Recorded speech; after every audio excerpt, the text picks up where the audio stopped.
할렐루야. 반갑습니다. 제가 2년 전에, 저는 사실 작년인 줄 알았어요. 작년 여름에 와서 말씀을 전한 적이 있었다라고 생각을 했는데 그게 벌써 2년 전이라고 목사님이 정정을 해주셨어요. 그래서 다시 뵙게 돼서 반갑고요. 성가가 너무 은혜스러워서 눈물이 날 뻔했어요. 예. 이 유학생들이 계속 바뀔 텐데 어떻게 그 성가의 그 어떤 그런 게 계속 유지가 되는지 모르겠어요. 사람은 계속 바뀌는데. 예. 그래서 제가 이제 2년 전에 설교를 했는데 혹시 저를 기억하시는 분들이 있나 했는데 오늘 아침에 그래도 많은 분들이 또 기억하고 계셔서 너무 감사합니다. 이렇게 부족한 종을 또 이 자리에 불러주셔서 감사하고요. 저는 이제 2004년부터 요르단에서 아랍 사람들을 대상으로 사역을 했습니다. 그래서 2016년도에 아랍 사람들이 이제 많이 독일로 온 걸 보고 또 하나님께서 뜻하신 바가 있어서 저를 이쪽 독일로 우연찮게 해서 또 오게 됐어요. 그래서 이제 한 3년 정도 베를린에서 사역을 하고 있습니다. 잠깐 이제 이 화면을 보시면서 저희 사역을 소개를 하면 저희 가족 사진이고요. 애들이 2명 있습니다. 희준이, 은혜, 요셉이, 사랑이 이렇게 있어요. 저희 아내도 저 이렇게 가족 사진입니다. 베를린 필하모닉 앞에서 찍은 사진입니다. 자, 그 다음에 그래서 2004년도 8월에 요르단 갔고 이라크 난민 사역을 처음에 주로 했었고 그 다음에 2012년부터 이제 시리아 난민 사역을 주로 했습니다. 2016년 7월에 독일 베를린으로 와서 이제 작년에 동베를린 지역에 아랍 교회를 새로 개척을 했습니다. 저게 처음에 요르단 갔을 때 사진이고 그때는 애가 3명이었죠. 그리고 이제 그 큰 애가 지금 이번에 베를린 공대를 들어갔어요.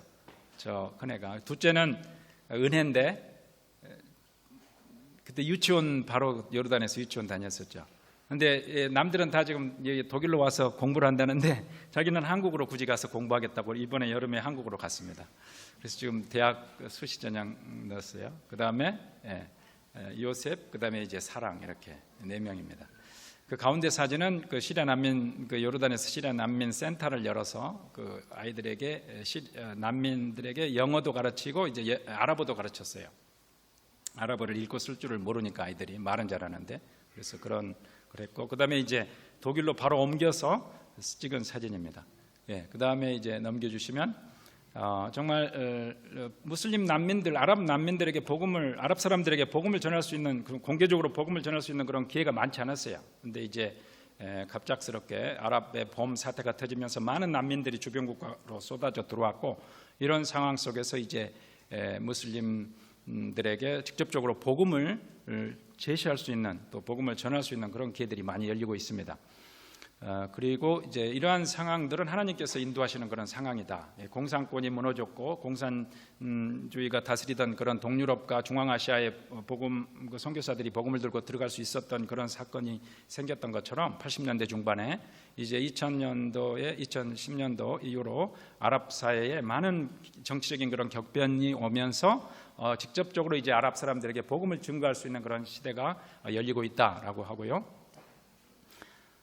그래서 이제 그 이슬람에 대해서 많은 회의들이 또 무슬림들 안에서도 회의가 있고 또 이렇게 주변 국가로 특히 이제 유럽으로까지 오게 되는 그런 상황 가운데서 이제 유럽에서도 많은 무슬림들을 만나서 복음을 증거할 수 있다라는 그런 시대가 열리고 있다라는 것입니다.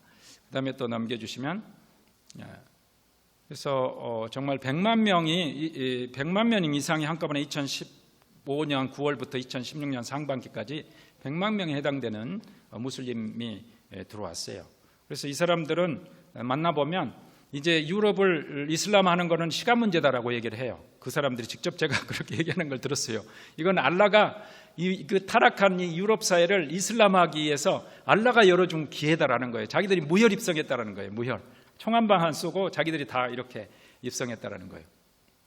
자, 그런 얘기를 들었고 이제 우리는 그렇게 생각하지 않죠. 이건 하나님께서 무슬림들을 구원시키기 위한 하나님의 기회다라고 생각을 하고 있고, 이슬람은 또 이슬람대로 이건 유럽을 이슬람화하기 위한 하나님의 기회다라고 생각하고 있는데, 알라의 기회다라고 생각하는데, 누가 어떻게 될 것인가, 그건 이제 우리에게 달려 있다라는 것을, 그리고 그것은 우리에게 주신 사명이다라고 이제 생각을 하고, 우리가 어떻게 대처하느냐에 따라서 나중에 그 열매는 반가름 날 거다, 이렇게 생각을 합니다. 그다음에 난민들의 상황, 이제 많은 난민들에 대한 반대와 이런 우려가 있는 것도 사실이에요. 그렇지만 또 장점이 있고 또 단점이 있는 것도 사실이고, 또 아랍 사람들 가운데 복음을 듣고 이제 주님께로 나오는 사람이 있고, 또 아프간 난민들 중에서도 많은 개종자들이 있고,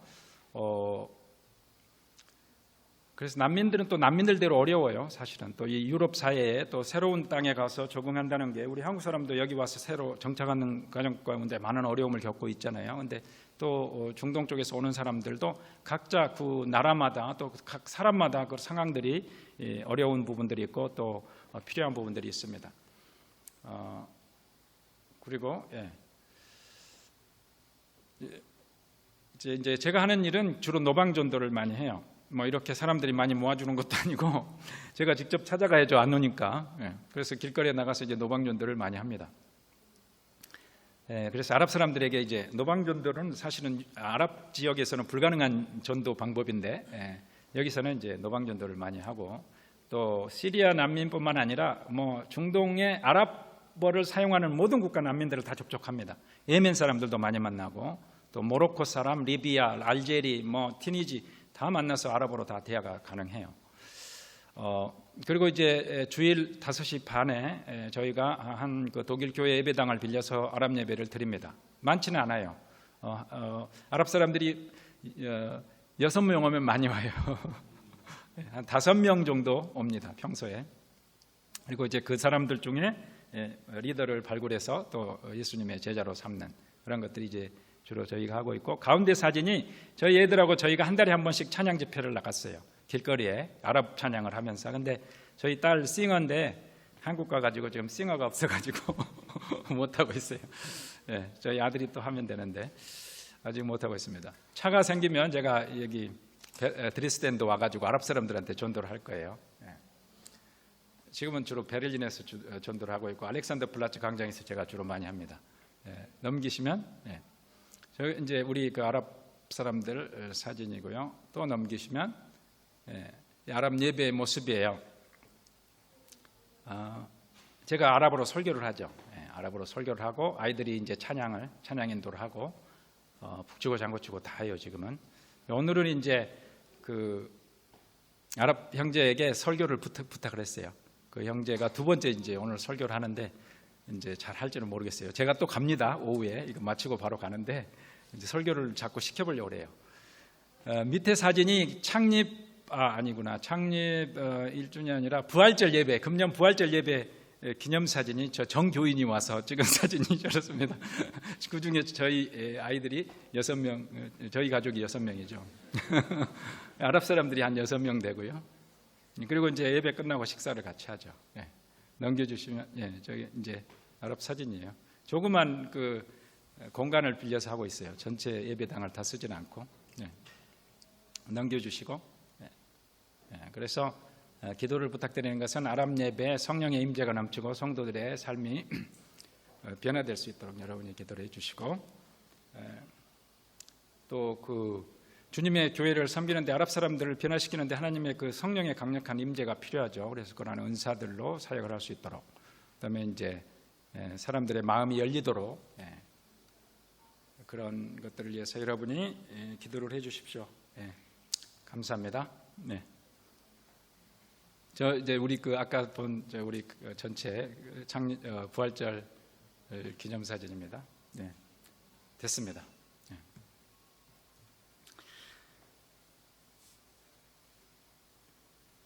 이렇게 한국 사람들에게 한국말로 설교한다는 게 얼마나 감사한 일인지 모르겠죠.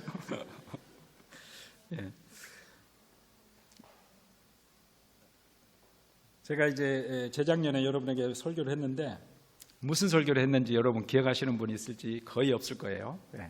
근데 제가 이렇게 검색을 해보니까 이 드레스덴에서 제가 설교한 게 유튜브에 떠요. 나중에 이렇게 관심 있으시면 보세요.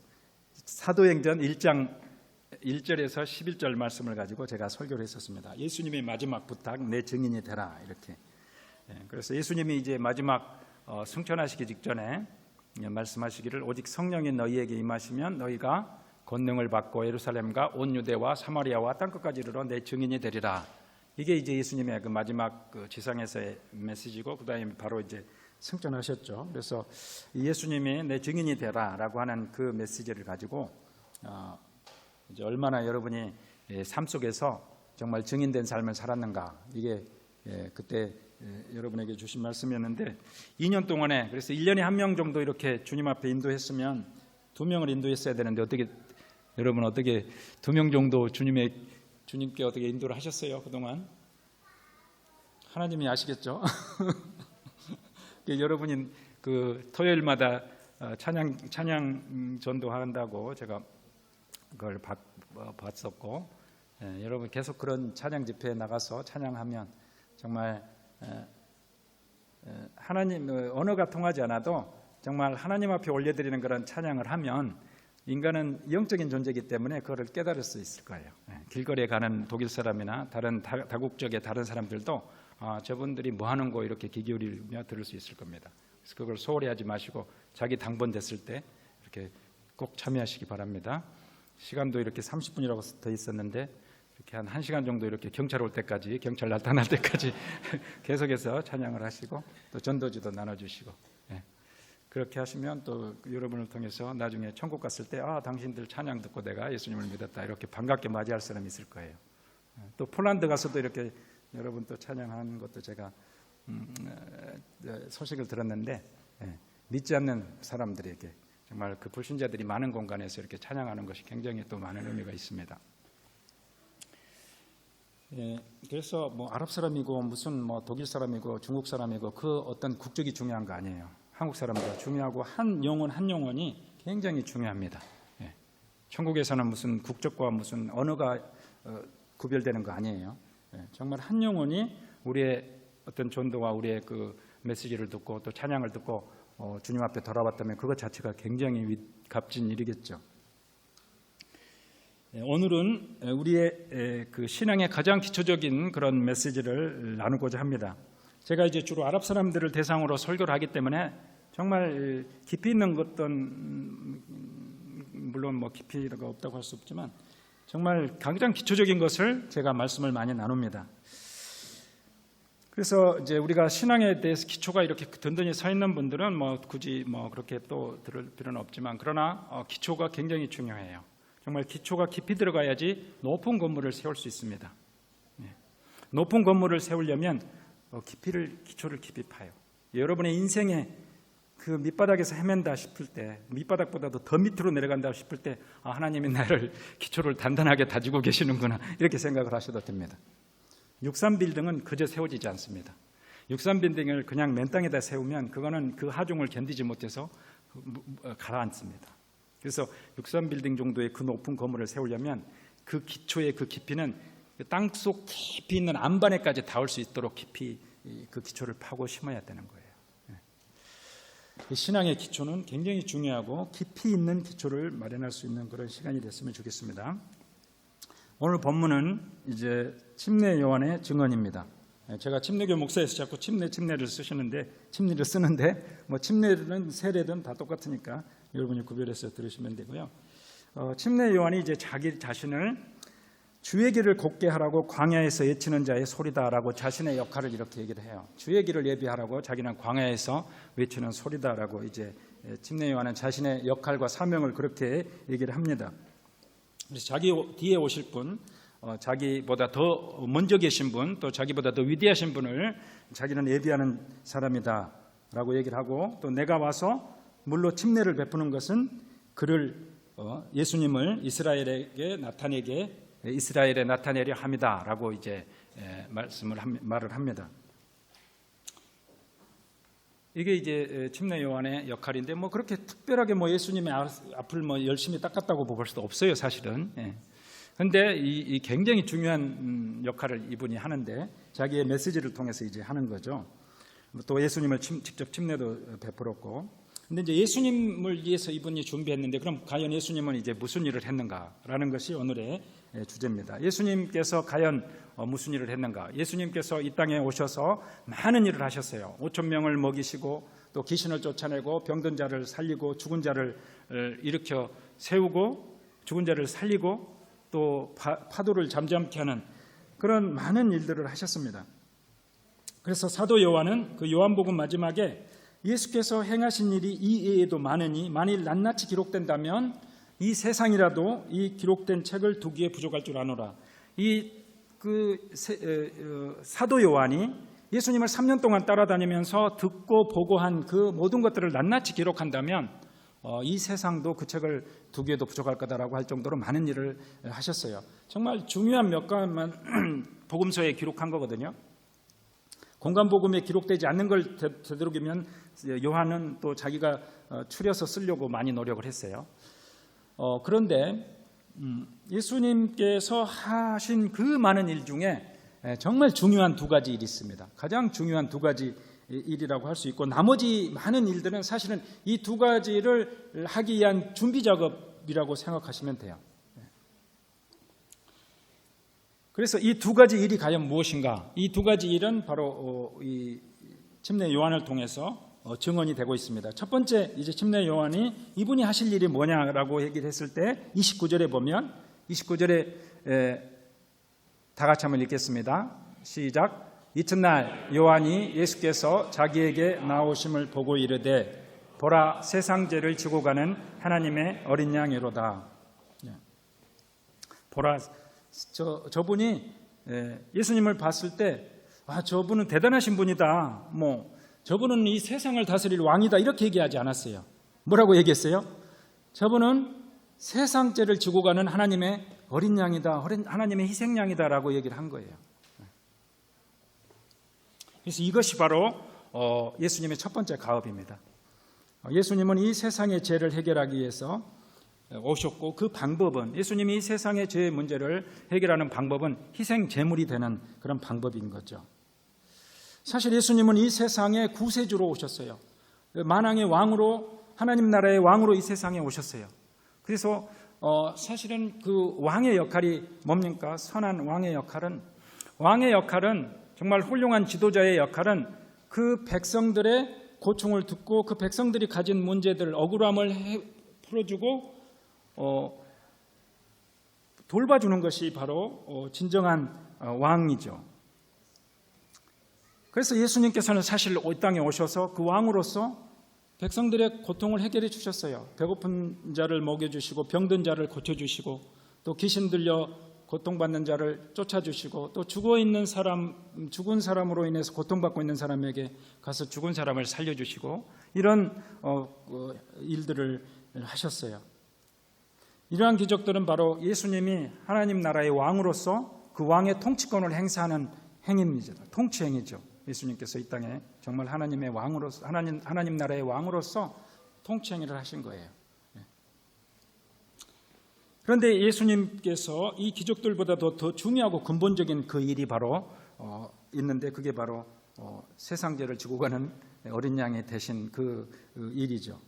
이 세상의 우리 인간들의 가장 근본적인 문제, 많은 문제들을 가지고 있어요. 우리가 정말 하나님께서 해결해 줘야 될 그런 많은 문제들이 있는데 그 모든 문제의 가장 기본적이고 가장 근원적인 것은 바로 이제 죄의 문제인데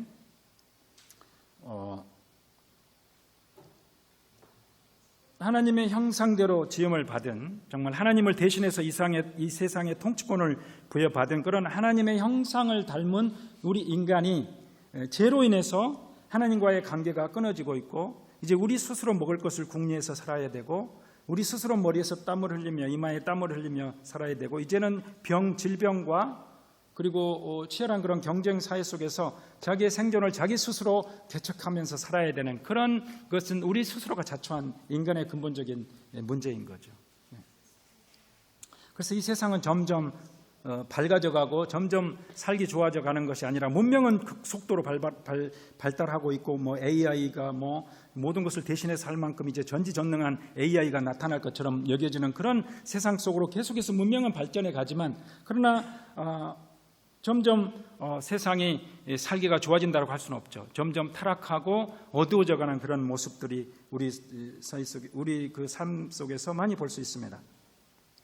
그래서 결국은 사탄의 포로가 돼서 죄를 짓고 살고 결국은 죽어서 지옥에 갈 수밖에 없는 그런 것들이 인간들의 운명인 거죠. 그래서 여러분, 그 죄가 무엇입니까? 죄는 무슨 행위로 간음을 하거나 무슨 도둑질을 하거나 살인을 하거나 이런 것만이 죄가 아니에요. 죄는 우리의 마음으로 저지르는, 또 입으로 저지르는, 눈으로 저지르는 이 모든 것이 다 하나님 앞에서는 죄인 거죠.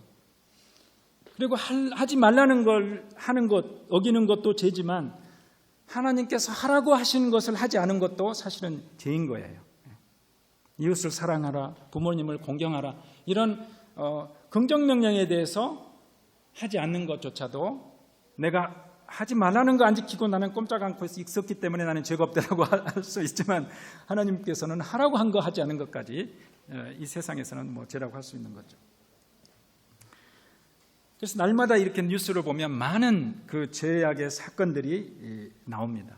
또 그 뉴스에 반영되지 않는 그런 많은 죄들도 있고요. 그 사건들도 많이 있습니다. 또 성경에서도 많은 그런 죄악의 사건들이 열거되어 있습니다. 그런데 이러한 모든 죄의 근본 원인이 있죠. 그것이 바로 창세기에 그 사건이 나오는데 하나님이 만드신 하나님의 명령을 거부하고 떠난 거죠. 창세기 2장 16절 17절을 보면 여호와 하나님이 그 사람에게 명하여 이르시되, 그 아담과 하와죠, 아담에게 명하여 이르시되 동산 각종 나무의 열매는 내가 임의로 먹되, 정말 아무거나 먹을 수 있지만 그러나 선악을 알게 하는 나무의 열매는 먹지 말라. 내가 먹는 날에는 반드시 죽으리라. 이렇게 말씀을 하셨어요. 하나님과의 이것은 언약인 거예요. 하나님과 하나님으로부터 지음을 받은 우리 인간과의 언약인 거예요. 약속, 하나님이 무슨 열매 하나를 더 주고 안 주고 뭐 하나님이 인색해가지고 하나를 못 먹게 하고 뭐 이런 것이 아니에요. 그건 하나님의 풍성한 바운다리, 그 하나님의 풍성한 은혜 안에서, 그 축복 안에서 인간이 충분히 향유하면서 누릴 수 있는데, 저건 하나님과 인간의 약속인 거예요. 창조주와 피조물과의 약속인 거예요. 그런데 이제 사탄의 유혹으로 인해서 아담과 하와는 과연 누구에게 순종할 것인가에 대한 그런 시험에 놓이게 됩니다. 창세기 3장 4절 6절에서 보면, 뱀이 여자에게 이르되 너희가 결코 죽지 아니하리라. 너희가 그것을 먹는 날에는 너희 눈이 밝아져 하나님과 같이 되어 선악을 알 줄을 하나님이 아심이니라 라고 얘기를 한 거죠. 정말 하나님은 반드시 죽으리라 이렇게 했는데 뱀은 결코 죽지 않는다. 뱀으로 가장한 사탄은 결코 죽지 않는다. 그리고 그것을 먹으면은 너희가 오히려 하나님과 같이 된다라고 얘기를 합니다. 그런데 이제 여자가 그 나무를 본즉 먹음직도 하고 보암직도 하고 지롭게 할 만큼 탐스럽기도 한 나무인지라 여자가 그 열매를 따먹고 자기와 함께 있는 남편에게도 주매 그도 먹은지라. 결국은 죄악의 하나님의 명령과 이 사탄의 유혹 말과 하나님의 말 그 두 사이에서 뭘 선택했습니까? 사탄의 말에 선택을 한 거죠. 하나님의 말을 거부하고 하나님 말에 불순종하고 사탄의 말을 순종했습니다. 그래서 이 모든 인류의 머리인 아담의 그런 불순종으로 인해서 하나님과의 언약 관계가 끊어져 버린 거죠. 하나님과의 그런 관계가 끊어졌고 영적으로 사망의 상태에 놓여졌고 육신적으로도 바로 그 자리에서 죽지는 않았지만 인간은 이제 죽음의 굴레를 메어 있고 살게 되는 그런 존재가 되었습니다. 우리는 다 사형 선고를 받고 사는 존재다라고 얘기를 해요.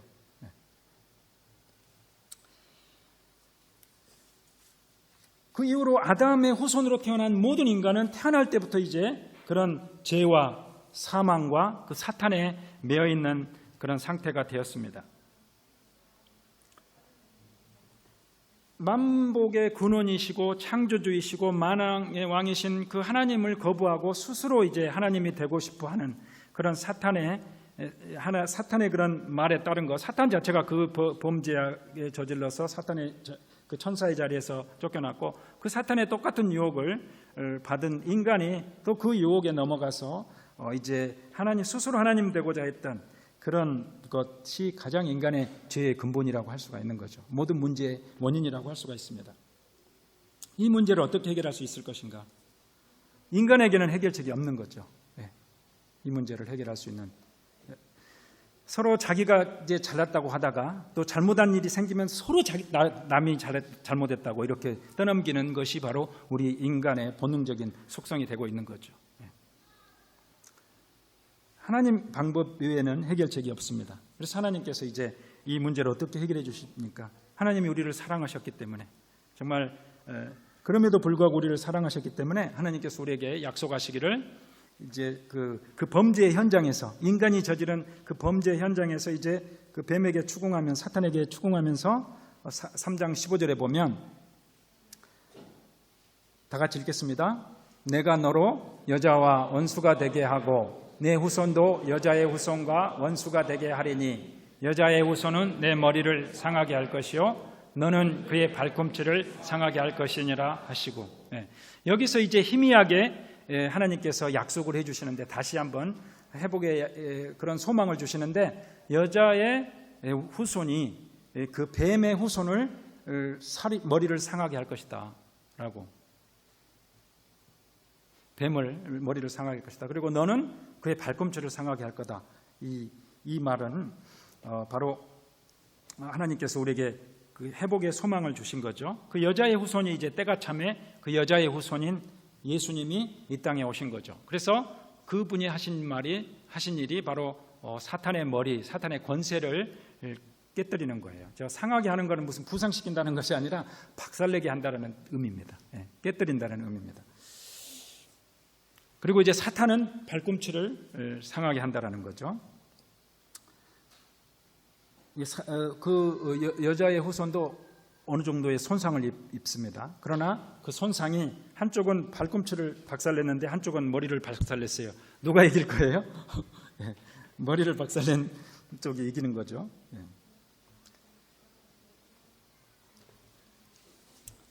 그래서 이제 요한복음 19장 30절에 보면, 다 같이 읽겠습니다. 예수께서 신포도를 받으신 후에 이르시되 다 이루었다 하시고 머리를 숙이니 영혼이 떠나가시니라.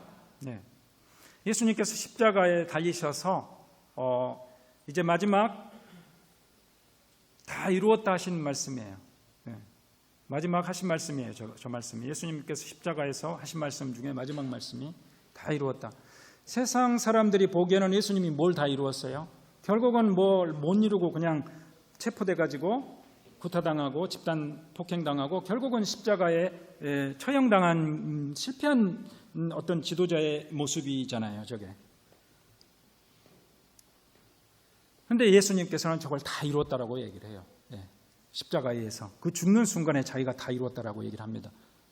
그것도 굉장히 젊은 나이인데도 뭘 다 이루었다라고 합니까? 바로 그 사탄의 권세를 깨뜨리는 그 하나님의 희생 제물로서, 세상 죄를 지고 가는 하나님의 희생 제물로서의 그 사역을 자기가 다 이루었다라는 것입니다. 물론 사탄도 발꿈치를 상하게 한 거죠.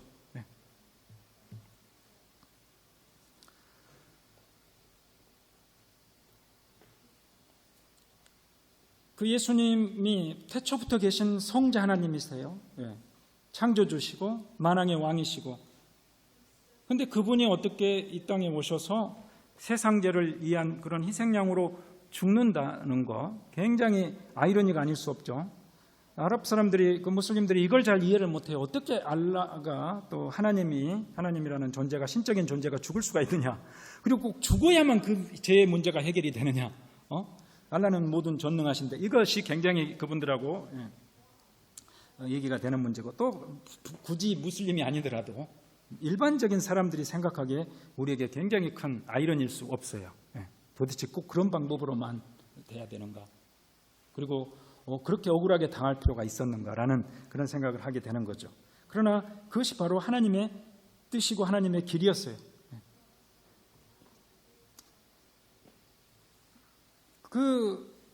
그것은 그 유대인들도 예측을 못했고, 대제사장들, 그때 당시의 종교 지도자들, 또 하다못해 예수님의 제자들까지도 그 방법을 이해를 못했습니다. 그러나 그것은 이미 창세기부터 창세기 3장 15절 범죄 현장에서부터 그 다음에 이사야서 또 시편 예언서들의 예수님의 그 고난의 사역 십자가의 그 고난은 다 예언이 돼 있어요. 사실은 예수님께서 이제 그것을 이루러 오셨고, 침례 요한은 예수님의 올 길을 예비하러 왔다는 그 침례 요한은 예수님을 보자마자 저분은 세상 죄를 지고 가는 하나님의 어린 양이다라고 정확하게 얘기를 한 거예요.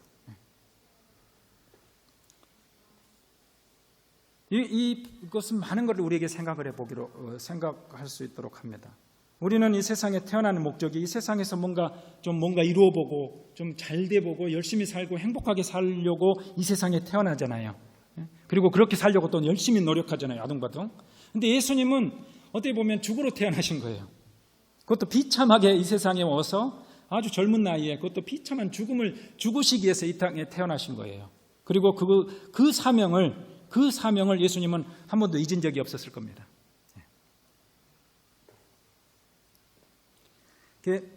여러분의 사명은 뭘까요? 그럼 예수님의 사명은 그 사명이었는데 여러분의 사명, 우리를 하나님께서 이 땅에 보내주신 우리 각자의 사명은 무엇일까요?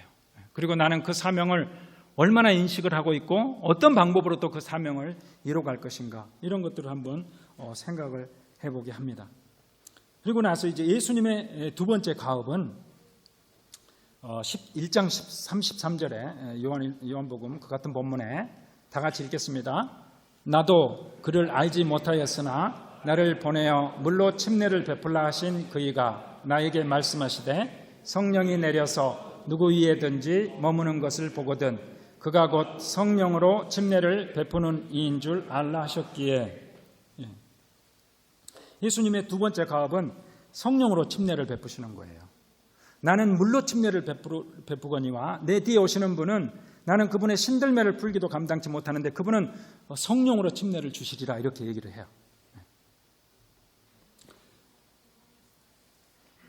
이 말은 예수님께서 우리에게 성령을 보내주시는 분이다라는 거예요. 예수님께서 이제 십자가를 달리기 전에 제자들이 막 근심을 하잖아요. 도대체 어디로 가신다는 말인가? 조금 있으면 이제 나를 보지 못한다. 내가 떠난다. 너희 거처를 예비하러 간다. 제자들이 근심할 때에 예수님께서 이제 보혜사를 보내줄 거다, 여러 차례 말씀을 하셨어요. 그리고 이제 부활하신 후에도 제자들에게 다시 성령을 보내주실 것을 상기시킵니다. 사도행전 1장 4절 5절에 보면 다 같이 읽겠습니다. 사도와 함께 모이사 그들에게 분부하여 이르시되 예루살렘을 떠나지 말고 내게서 들은 바 아버지께서 약속하신 것을 기다리라. 요한은 물로 침례를 베풀었으나 너희는 몇 날이 못되어 성령으로 침례를 받으리라 하셨느니라. 예수님께서 이제 제자들에게 이 말씀을 하시는 거예요. 이제 성천하기 직전에 그 감람산에서 이제 예루살렘을 떠나지 말고 내게 들은 바 아버지께서 약속하신 것, 성령의 침례를 이제 기다리라라고 얘기를 합니다. 이 말이 언제 이루어집니까? 이 말이 바로 사도행전 바로 2장에서 이 사건이 이루어지는 거죠. 그 마가다락방에서 제자들이 이제 기도하고 있을 때 다 같이 읽겠습니다. 오순절 날이 이미 이름에 그들이 다 같이 한 곳에 모였더니 호련히 하늘로부터 급하고 강한 바람 같은 소리가 있어 그들이 앉은 온 집에 가득하며 마치 불의 혀처럼 갈라지는 것들이 그들에게 보여 각 사람 위에 하나씩 임하여 있더니 그들이 다 성령의 충만함을 받고 성령이 말하게 하심을 따라 다른 언어들로 말하기를 시작하니라. 아멘. 저 사건이 예수님이 승천하시고 나서 10일 있다가 이루어지는 거예요. 오순절은 바로 예수님 승천하시고 나서 10일 있다 저 사건이 이루어지면서 성령의 하늘로부터 강한 바람 소리와 함께 불의 혀처럼 갈라지는 것이 각 사람에게 임하여서 그 사람들이 이제 성령의 충만함을 받고 성령이 말하게 하심을 따라 다른 언어로 말하기를 시작했습니다.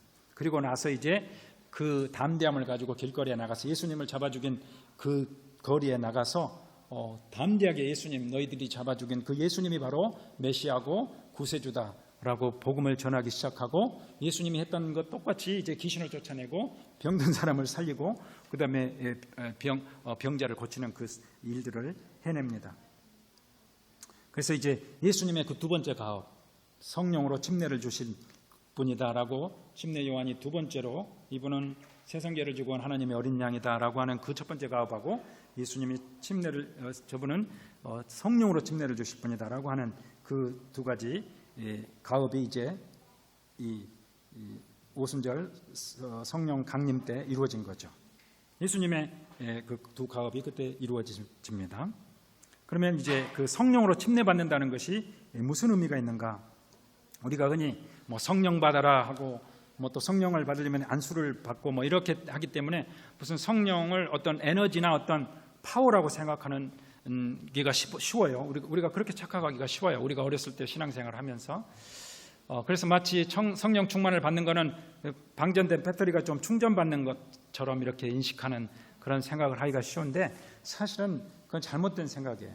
물론 그렇게 착각할 수도 있어요. 그러나 그건 착각이고 성령은 어떤 에너지가 아니라 성령은 하나님이세요. 삼위일체 하나님이십니다. 그래서 성령 침례를 받을 것이다라고 하는 것은 성령 하나님이 이제 우리 안에 내주하실 거다라는 거예요. 그리고 성령을 보내주시겠다. 그리고 그 성령이 너희와 함께 하시며 영원히 떠나지 않을 거다. 이제 하나님이 우리와 영원히 함께 하시겠다라고 하는 그 사건은 굉장히 중요한 의미를 가지고 있습니다. 아담으로 인해서 아담의 범죄로 인해서 하나님이 떠나버렸던 영적으로 죽고 관계가 끊어져 버렸던 그 인간에게 예수님께서 다시 이제 하나님을 보내주시겠다라는 것입니다. 그래서 그 하나님하고의 관계가 회복이 되는 것이죠. 예수님께서 그것은 어떻게 해서 이루어진 거예요? 먼저 첫 번째 가업이 있었던 거예요. 예수님께서 먼저 세상죄를 지고 그 죄를 해결해 주심으로 우리가 여전히 죄 가운데 있고 죄를 지었었지만 그러나 예수님께서 그 죄를 다 감당해 주시고 그 죄악의 그 대가를 다 치르심으로 이제 너희들은 의롭다. 나를 믿는 너희들은 의롭다라고 해주시고 그 죄성을 가지고 있는 우리 인간에게 하나님께서 오셔서 임재해 계신다라는 거예요. 하나님께서 다시 오셔서 임재해 계시는 것이에요. 그것이 바로 창조의 질서를 회복시킨 거예요. 원래 인간 창조의 그 목적을 다시 회복시켜 주신 겁니다. 하나님께서는 우리하고 친밀한 관계를 원하세요. 인간을 만드신 그 목적 중에 하나가 인간과의 친밀한 관계입니다. 그래서 예수님을 통해서 그런 관계가 다시 이제 회복이 됐는데 하나님께서 아담을 또 인간을 창조하신 그 목적이 어떤 일꾼이 필요하고 노예가 필요해서 인간을 창조하신 것이 아니에요. 정말 하나님과의 친밀한 관계 속에서 그걸 원해서 하나님께서 우리 인간을 이 세상에 두신 겁니다. 물론 하나님이 외로워서가 아니에요. 성부, 성자, 성령 삼위 하나님은 온전한 관계 속에서 거하시는 하나님이시고 하나님의 외롭고 아쉬워서 우리를 만드신 건 아니에요. 그러나 하나님의 피조물로 지은 우리, 하나님의 형상을 따라 지음받은 우리는 하나님과 영적으로 서로 교통할 수 있는 굉장히 고상한 존재고 하나님의 대리자가 될 수 있는 그런 고상한 존재입니다. 그 하나님의 그 지위를, 하나님의 형상을 닮은 그 하나님의 지위를 다시 회복시켜 주신 거예요, 우리에게. 그리고 또한 성령의 충만함의 의미는 바로 그 하나님 내주하시는 그 성령 하나님의 음성을 듣고 그 하나님의 음성에 반응하며 내 육신의 생각을 내려놓고 하나님의 음성에 순종하며 반응하는 그것이 바로 성령 충만의 의미인 거예요. 성령이 우리 안에 오셔서 잠자러 오신 것이 아니에요. 성령이 어디 머물 데가 없어서 우리 안에 오신 것이 아니에요. 성령은 우리 안에 계셔서 우리하고 친밀히 교제하기를 원하시고 우리하고 대화하기를 원하세요. 우리가 그걸 음성을 들으려고 신경을 쓰지 않는 거죠. 여전히 불신자처럼 살아가고 있는 거예요. 그래서 예수님의 그 첫 번째 가업, 죄를 해결해 주시는 것과 성령을 침례를 주시는 것, 이 성령을 보내주시는 것은 굉장히 친밀하게 연결되어 있고 첫 번째 가업이 이루어져야 두 번째 가업이 이루어지고 두 번째 가업이 이루어져야 비로소 예수님이 이 세상에 오신 그 목적, 원래 그 창조의 그 기본 목적, 또 인간을 창조하신 그런 목적이 완성이 되는 것이죠. 그리고 온전히 회복이 될 수 있는 거죠. 그것이 예수님께서 이 땅에 오셔서 하신 일이고 이 땅에 인간이 되셔서 오신 그 이유입니다. 그래서 침례 요한이 이제 마지막 절에 1장 34절에 보면 내가 보고 그가 하나님의 아들이심을 증언하였노라 하니라. 이것이 침례 요한이 한 설교 메시지입니다. 그리고 그 예수님에 대한 증언입니다. 그것이 침례 요한이 예수님을 보자마자 정확하게 성령의 감동으로 예수님이 하실 일을 정확하게 인식했고 또 그것을 예언을 한 거죠. 그리고 예수님은 그대로 그 예언대로 오셔서 정확하게 그 두 가업을 이루신 겁니다. 사랑하는 성도 여러분, 그 요한의 증언대로 정말 예수님을 하나님, 성자 하나님 구세주로 믿고 있습니까? 많은 사람들이, 특히 그 당시에 유대인들이 예수님을 주님으로 인정하지 않고 또 않았고 또 지금도 예수님을 주님으로 인정하지 않고 있습니다. 또 많은 무슬림들은 예수님을 주님으로 인정하지 않고 선지자로 인정을 합니다. 하나님은 결코 될 수 없다라고 얘기를 하죠. 그것은 진정한 믿음이 아니죠. 우리 안에도 정말 예수님을 하나님으로 믿지 않는 분이 있다면 마음의 문을 열고 그 예수님을 정말 하나님으로, 내 인생의 주인으로, 나의 창조주로 이렇게 영접하시기 바랍니다. 그랬을 때 그 주님께서 우리 안에 오셔서 우리의 모든 죄를 씻어주시고 용서해 주시고 또 하나님 앞으로 인도해 나가실 것입니다. 그리고 예수님을 이미 믿고 있는 분들은 이제 이 두 가지 예수님의 과업을 생각하면서 나하고 그것이 어떤 연관이 있는가 한번 생각을 해보시기를 바랍니다. 예수님이 정말 세상 죄를 지고 가는 하나님의 어린 양으로 그 죄를 십자가에서 해결하셨는데 과연 내 죄는 그럼 어떻게 됐겠는가? 예수님이 여러분의 죄를 그냥 남겨놓고 가셨을까요? 예수님이 모든 인류의 죄를 지고 십자가에 달려 죽으셨는데 여러분의 죄는 그럼 어떻게 됐을까요?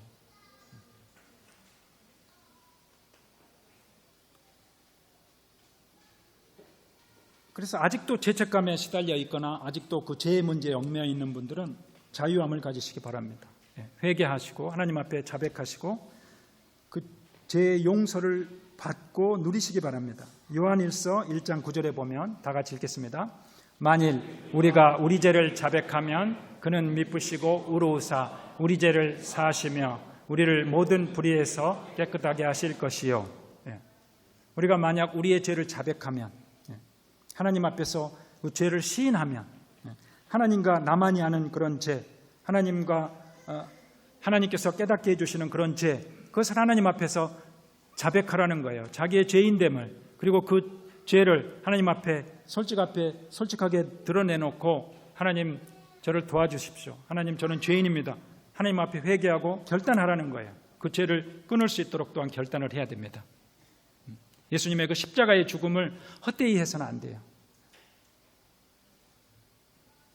그리고 그 어떤 죄도 예수님이 해결하지 못할 죄가 없어요.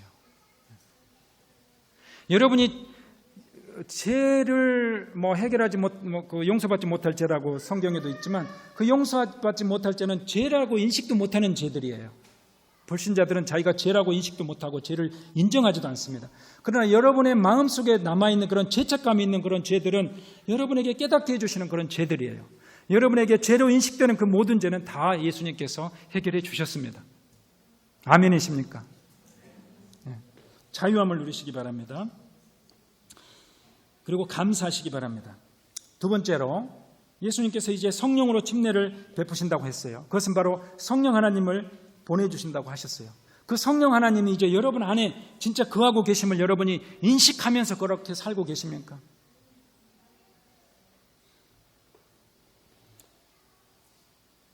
얼마나 자주 우리가 우리 안에 거하시는 그 성령 하나님을 인정하면서 그 성령의 음성을 기울이려고 여러분이 노력하고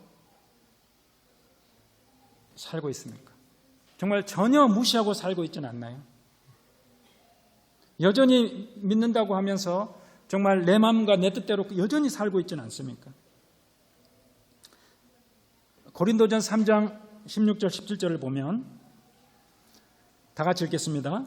너희는 너희가 하나님의 성전인 것과 하나님의 성령이 너희 안에 계시는 것을 알지 못하느냐? 누구든지 하나님의 성전을 더럽히면 하나님이 그 사람을 멸하시리라. 하나님의 성전은 거룩하니 너희도 그러하니라. 하나님의 성전이 어떤 다른 곳에 있는 어떤 장소가 아니라 바로 너희가 하나님의 성전이다라고 얘기를 하고 있는 거예요. 우리가 하나님의 영이 거하는 하나님의 성전이다. 우리 각자의 몸과 마음이 하나님의 성전임을 잊지 않아야 합니다. 그래서 내가 내 안에 거하시는 하나님의 그 성령 하나님의 음성을 도외시하고 자꾸 다른 데서 음성을 들으려고 했다거나 자기 마음대로 살았거나 그러면 하나님 앞에 회개하고 자기 자신의 삶을 청결하게 하십시오. 자기 자신의 삶을 거룩하게 하십시오. 하나님의 음성이 들립니다. 마음이 청결한 자는 하나님을 볼 거다라고 했지 않습니까? 그래서 주님의 그 십자가의 보혈을 묵상하면서 죄를 회개하고 성령 앞에 내려놓으십시오. 그래서 주여 말씀하옵소서 내가 듣겠나이다. 그리고 주님께서 말씀하실 때 그 말씀에 순종하는 삶을 사십시오. 하나님의 음성은 제가 듣기로는 귀로 들리는 음성이 아니에요. 하나님의 음성은 내면의 깊숙한 곳에서 성령께서 우리에게 던져주시는 그런 말씀입니다. 성령께서 아까도 말씀드렸지만 성령께서 예수님께서 우리에게 성령 하나님을 보내주신 것은 그저 이 안에서 주무시라고 하시는 것이 아니에요. 그 성령 하나님은 여러분과 친밀하게 교제하면서 여러분과 함께 동행하면서 이 세상을 살아나가기를 원하십니다. 그것이 하나님 자녀의 삶이고 하나님 백성의 삶인 거예요. 그리고 이제 또한 그 예수님의 과업을 생각하면서 각자 이 세상에 태어나신 우리 각자의 사명이 있을 건데 예수님도 자신의 과업이 있었고 그 침례 요한도 자신의 소명이 있었고 우리 자신도 하나님 앞에 이 세상에 보냄받은 그런 사명이 있을 텐데 나는 과연 그 사명을 제대로 내가 무슨 사명인지 인식하면서 살고 있는지 그리고 그 사명을 깨닫고 있는지 아니면 그 깨달았으면 얼마나 내가 그 사명에 가까운 지금 삶을 살고 있는지 아니면 내가 그 사명을 전혀 깨닫지도 못하고 그냥 되는 대로 세상에서 요구하는 그런 가치관 속에서 내가 그냥 살아가고 있는지 그걸 한번 생각해 보시기 바랍니다.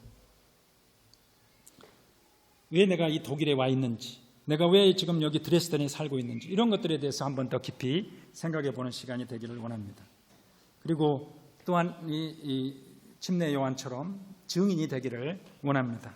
아직도 많은 사람들이 예수님을 알지 못하고 하나님의 그 구원의 소식을 듣지 못하고 방황하고 있을 때 여러분께서 그들에게 그 구원의 기쁜 소식을 나눠주기를 원합니다. 그래서 여러분이 그 각자 처해 있는 그런 여러분의 현장에서 어떤 대가를 치르고라도 정말 주님이 그 치르신 그 대가보다 더한 대가가 어디 있겠습니까? 우리를 구원하시게 한 그 주님의 그 큰 사랑을 힘입어서 우리가 구원받았고 하나님과의 관계가 회복되었는데 이 기쁜 소식을 우리가 누리면서 또 이 소식을 다른 사람에게 전달하는 그런 복된 삶을 사시기를 주님의 이름으로 축원합니다. 다 같이 이 말씀을 생각하시면서 잠시 기도하는 시간을 갖겠습니다.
우리의 죄를 위해 이 땅에 오셔서 그 십자가에 달리시고 우리의 죄를 씻어주시고 용서해 주신 주님의 은혜에 감사합니다.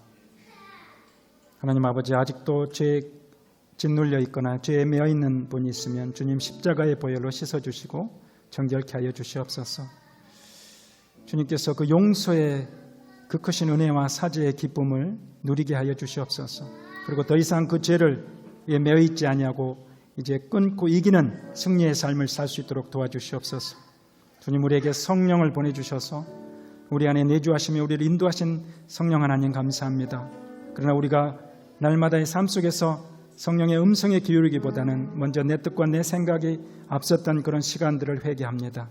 주님, 우리의 죄악들을 용서하여 주시옵시고 우리의 불순종을 용서하여 주시옵시고 이제 주님과 친밀히 동행하며 성령의 음성에 귀 기울이는 주님의 친밀한 자녀들로 살아갈 수 있도록 성령으로 충만케 하여 주시옵소서.